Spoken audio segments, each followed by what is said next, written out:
কিন্তু এখন তারা বলছে যে এই গ্যারান্টিটা আমার হয়ে গেল। আসলে এখনো পর্যন্ত ওইটা হয়নি। এটা হবে জেনেভা চুক্তি স্বাক্ষরের পরবর্তী 60 দিনের ভিতরে, বা সম্ভবত সেই 60 দিন আরো বাড়ানো হতে পারে। আলোচনা হয়তো আরো কয়েক মাস চলতে পারে, কিন্তু কমপক্ষে 2 মাস। যুদ্ধবিরতির ওই শান্তি চুক্তি না, কিন্তু যুদ্ধবিরতি। জেডি ভ্যান্স যেমনটি বলছেন, এই ডিলের কারণে সবার জন্য স্বস্তির, ইভেন দো ইসরায়েলির জন্য স্বস্তির। সারা ওয়ার্ল্ডের অর্থনীতি, যুক্তরাষ্ট্রের অর্থনীতি, জনগণের মানে দ্রব্যমূল্য বৃদ্ধির কারণে বিশ্বব্যাপী যুক্তরাষ্ট্র সহ জনগণের ভোগান্তি ইত্যাদি হলো। মোহাম্মদুল্লাহ ভাই, আপনাকে দিয়ে শুরু করি। মোহাম্মদুল্লাহ ভাই, ডিলের কতগুলো হাইডিং জিনিস রয়েছে, যদিও বা সেগুলো প্রকাশ করা হয়নি, সেটি একটি দিক। এবং দ্বিতীয় হচ্ছে যে জেডি ভ্যান্স যেমনটি বলছেন, এই ডিলের কারণে সবার জন্য স্বস্তির, ইভেন দো ইসরায়েলির জন্য স্বস্তির। আপনি এই ডিলটি নিয়ে আসলে কি মনে করেন? আপনার বিশ্লেষণটা আসলে কি? বিশ্লেষণ আমার না, বিশেষ আমেরিকান বা মিডিয়াতে এবং এদেশের এবং আন্তর্জাতিক পর্যবেক্ষক যারা, বিশ্লেষক যারা, তাদের বক্তব্য শুনে টুনে তো আমি বলি। তো একটা প্রশ্ন উঠেছে, নিউ ইয়র্ক টাইমসে দেখলাম, সেটা হলোটা কি? এই যুদ্ধ, এতদিন যুদ্ধ, এত ক্ষয়ক্ষতি, এত কিছু ঘটনা তো যেখানে ছিল সেখানে প্রত্যাবর্তন, এটা একটা প্রশ্ন। তো মানে যুক্তরাষ্ট্র এখন কি হবে? হরমুজ প্রণালী আবার চালু হবে, আবার ট্রাফিক সেদিক দিয়ে জাহাজগুলো, তৈল এবং অন্যান্য বাণিজ্য বহরগুলো চালু হবে। তো এটা আগে চালু ছিল। তারপর ইরানের বন্দরগুলোর উপর নিষেধাজ্ঞা তুলে নেওয়া হবে, অব্যাহত নিষেধাজ্ঞা আগে ছিল না। তো এগুলো সব হয়ে গেল। মধ্যখানে কি হলো? সারা ওয়ার্ল্ডের অর্থনীতি, যুক্তরাষ্ট্রের অর্থনীতি, জনগণের মানে দ্রব্যমূল্য বৃদ্ধির কারণে বিশ্বব্যাপী যুক্তরাষ্ট্র সহ জনগণের ভোগান্তি ইত্যাদি হলো। তাহলে হলোটা কি? একেবারে কিছু হয়নি, এটা বলা মুশকিল। যুক্তরাষ্ট্রের প্রাতিষ্ঠানিক দৃষ্টিভঙ্গি থেকে যেটা, সেটা হচ্ছে যে ইরান তাদেরকে বলেছে যে তারা মানে আমরা বলছি, যুক্তরাষ্ট্রের পক্ষ থেকে এটা বলা হচ্ছে, ভ্যান্স যে কথা বললেন কেয়ারফুলি আমরা শুনলে, সেটা হচ্ছে যে ওদের পারমাণবিক অস্ত্র ওরা করতে পারবে না, বানাতে পারবে না, আমরা সেটা হতে দেব না। এইটা পারমাণবিক অস্ত্র ওরা কোনোদিনই বানাবে না, এটা আগে থেকে তারা সবসময় বুঝে আসছে। কিন্তু এখন তারা বলছে যে এই গ্যারান্টিটা আমার হয়ে গেল। আসলে এখনো পর্যন্ত ওইটা হয়নি। এটা হবে জেনেভা চুক্তি স্বাক্ষরের পরবর্তী 60 দিনের ভিতরে, বা সম্ভবত সেই 60 দিন আরো বাড়ানো হতে পারে। আলোচনা হয়তো আরো কয়েক মাস চলতে পারে, কিন্তু কমপক্ষে 2 মাস। যুদ্ধবিরতির ওই শান্তি চুক্তি না, কিন্তু যুদ্ধবিরতি।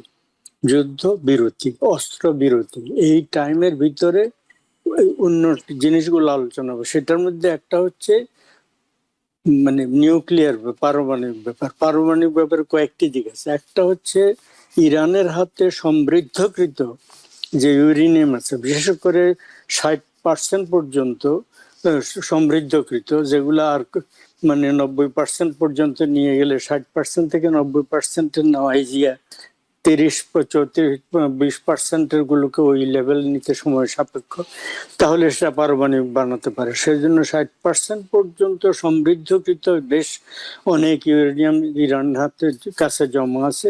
সেগুলো ডিসপোজ করবে কিভাবে, সেগুলো কি করা হবে, এটা আর একটা হচ্ছে পারমাণবিক অস্ত্র তারা বানাবে না, এই কমিটমেন্ট, সেই কমিটমেন্ট তারা আগেই দিয়েছে এক। আর এইটার ব্যাপারে আপনার এই সমৃদ্ধকৃত যেটা, তারা হস্তান্তর করবে না বলেছে। সম্ভবত সেটার ব্যাপারে একটা সুরাহ থেকে এক পর্যায়ে তারা বলেছিল 50% তারা রাশার কাছে রাখতে রাজি হয়েছে। একটা মিডিয়া একবার প্রকাশ পেয়েছিল, আনুষ্ঠানিকভাবে ইরান কিন্তু সেটা মানে কনফার্মও করেনি, ডিনাইও করেনি। যাই হোক, সেটার ব্যাপারে দুটো হতে পারে। সর্বশেষ যুক্তরাষ্ট্রের পক্ষ থেকে যেটা বলা হয়েছে কয়েকটা মিডিয়াতে আমি দেখলাম, সেটা হচ্ছে সমৃদ্ধকৃত ওই যেগুলো নিয়ে তাদের আপত্তি, অন্যগুলো, অন্য সমৃদ্ধকরণ নিচু নিচু লেভেলে তারা অ্যালাউ করবে সায়েন্টিফিক রিসার্চের জন্য, মেডিকেল প্রয়োজন ইত্যাদি ইত্যাদি।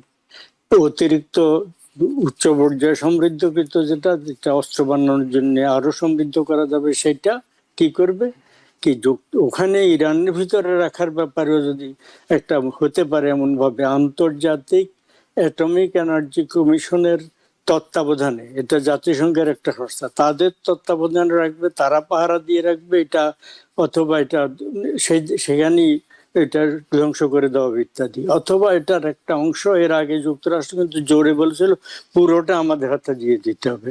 এখনকার কথাবার্তা কিন্তু আর ওই কথা নেই।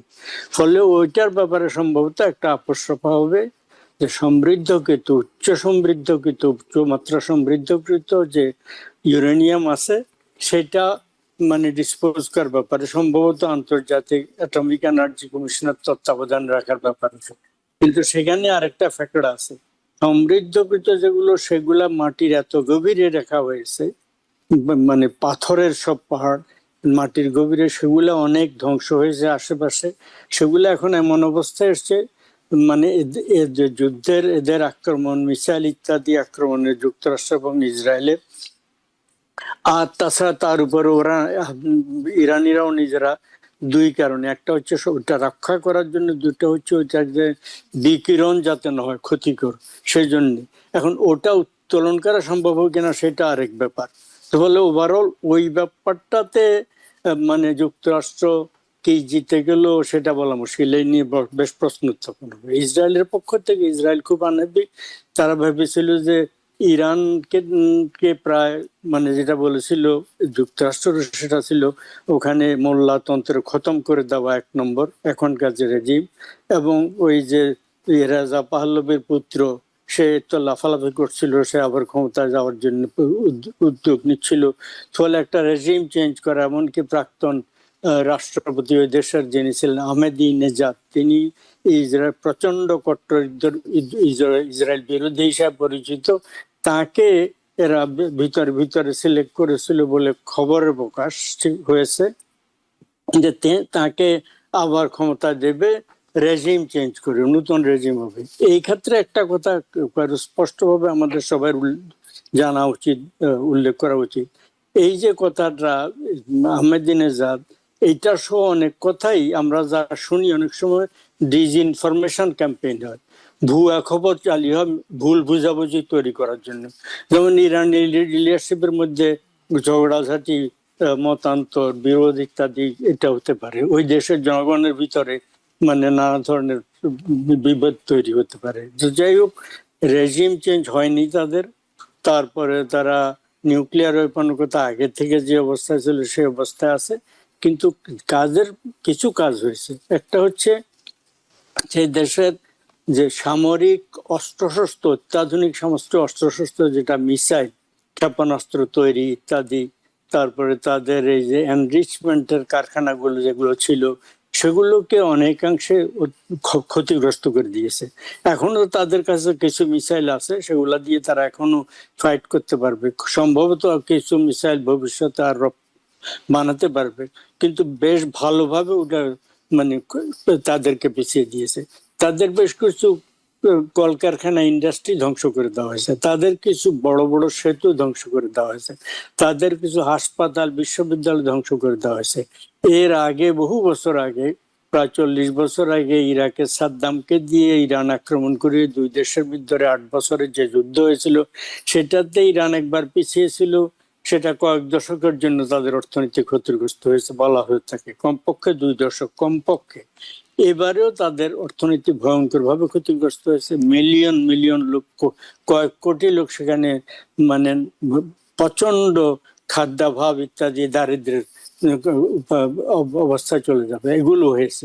কিন্তু এট দি সেম টাইম আরেকটা যে আরব রাষ্ট্রগুলা, যা সুন্নি রাষ্ট্রগুলো, যারা সুন্নি শিয়া বিরুদ্ধ আছে, এবং যারা রাজতন্ত্র, যেটা মানে রাজতন্ত্র জনগণের সম্পদ নিয়ে তারা বিলাসী জীবন যাপন করে, সেই রাজতন্ত্রগুলো ইরানকে খতম করার জন্য যুক্তরাষ্ট্রকে এক ধরনের উৎসাহ জুগিয়েছিল, সম্ভবত তাদের সমর্থন ছিল।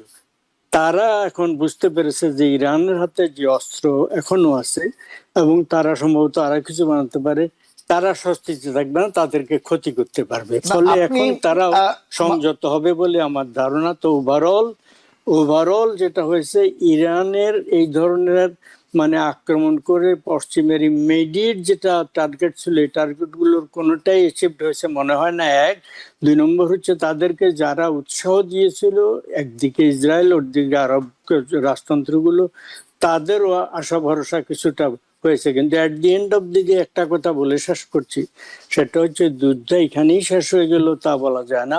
কয়েক মাস বা দুই এক বছর পর্যন্ত এগুলো ঠিক রেখে ইরানের উপর যে আবার আক্রমণ হতে পারে না এটা না। আর লেবাননের যে যুদ্ধবিরতি চুক্তির ভিতরে অন্তর্ভুক্ত হলেও ইসরায়েল না গাজাতে না লেবাননে এটা পালন করে চলবে আমার মনে হয় না। কোনো একটা অজুহাত দিয়ে সেখানে আবার আক্রমণ করবে, এমনকি কোনো অজুহাত দিয়ে তারা হঠাৎ করে ইরানের কোথাও কোথাও কোনো সব কিছুর উপরে আক্রমণ করে বসতে পারে।